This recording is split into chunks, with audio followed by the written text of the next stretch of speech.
এই মুহূর্তে দাঁড়িয়ে আছি নেপালের রাজধানী কাঠমান্ডুতে। আমার পেছনে আপনারা দেখতে পাচ্ছেন কি অবস্থা চলছে। তুমুল আন্দোলন শুরু হয়েছে এখানে, বৈদ্যুতিক তারে আগুন লাগানো হয়েছে এবং সবাই স্লোগান দিচ্ছে যে কেপি শর্মা ওলি, যে নেপালের সরকার প্রধান, তাকে যাতে সরিয়ে দেওয়া হয়, তার ফাঁসির দাবি পর্যন্ত করা হচ্ছে। এই সিচুয়েশনে আসলে নেপাল একেবারে উত্তাল হয়ে উঠেছে। কারফিউ চলছে এবং দোকানপাট সবকিছু বন্ধ করে রাখতে বলা হয়েছে। নেপালের বর্তমান সিচুয়েশন আসলে খুবই ভয়ানক এবং এখন পর্যন্ত দোকানপাট বন্ধ, কারফিউ চলছে। শুধুমাত্র ওষুধের দোকান এবং অ্যাম্বুলেন্সগুলো যেতে দেওয়া হচ্ছে, এছাড়া বাকি কোনো কিছু আর চলতে দেওয়া হচ্ছে। আমরা দেখতে পাচ্ছি যে গতকালকে এখানকার সংবাদ মাধ্যমের তথ্য অনুযায়ী 19 জন মারা যাওয়ার খবর পাওয়া যায় এবং এই সিচুয়েশনে তারা আসলে কি বলছে, কি বলতে চাচ্ছে আমরা একটু দেখাতে চাই, একটু ঘুরে ঘুরে দেখাতে চাই যে আসলে সিচুয়েশনটা আসলে কেমন। এই যে দেখেন যে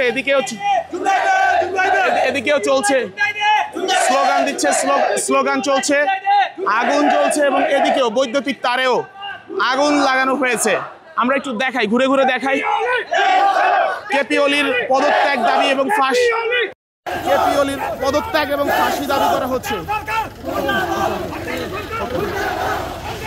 অ্যাম্বুলেন্সগুলো যাচ্ছে এবং এদিক থেকে আরও যারা বিক্ষোভকারী ছিলেন তারা আস্তে আস্তে করে রওনা হচ্ছেন এবং সাধারণ পথচারীরা,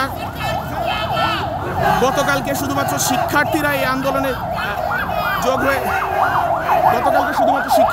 আন্দোলনে যোগ হয়েছিল, কিন্তু আজকে শিক্ষার্থীদের সাথে গার্জিয়ানরাও চলে এসেছে। আজকে হচ্ছে এখানে আন্দোলনের দ্বিতীয় দিনের অবস্থায় খুবই ভয়ানক হয়ে উঠেছে এবং মোড়ে মোড়ে আগুন জ্বলছে। এবং কিছুক্ষণ আগে জানা গেছে যে আমি ছিলাম হোটেল রুমে যে ইলেকট্রিসিটি লাইন সেটাও চলে গেছে। এখন নেপালিদের দাবি একটাই, কেপি শর্মা ওলির পদত্যাগ তারা চায় যে কিলিং হয়েছে অবৈধ, এটার একটা সুরাহা চাচ্ছে এবং তারা যে দুর্নীতি, অপশাসন, করাপশন সহ মানে সরকারি অফিসগুলোতে দুর্নীতি সহ যত ধরনের অনৈতিক কর্মকাণ্ড হয় এবং সাধারণ নেপালিরা যে ভোগান্তির মধ্যে পড়ে সেই ভোগান্তির থেকে তারা মুক্তি চায়।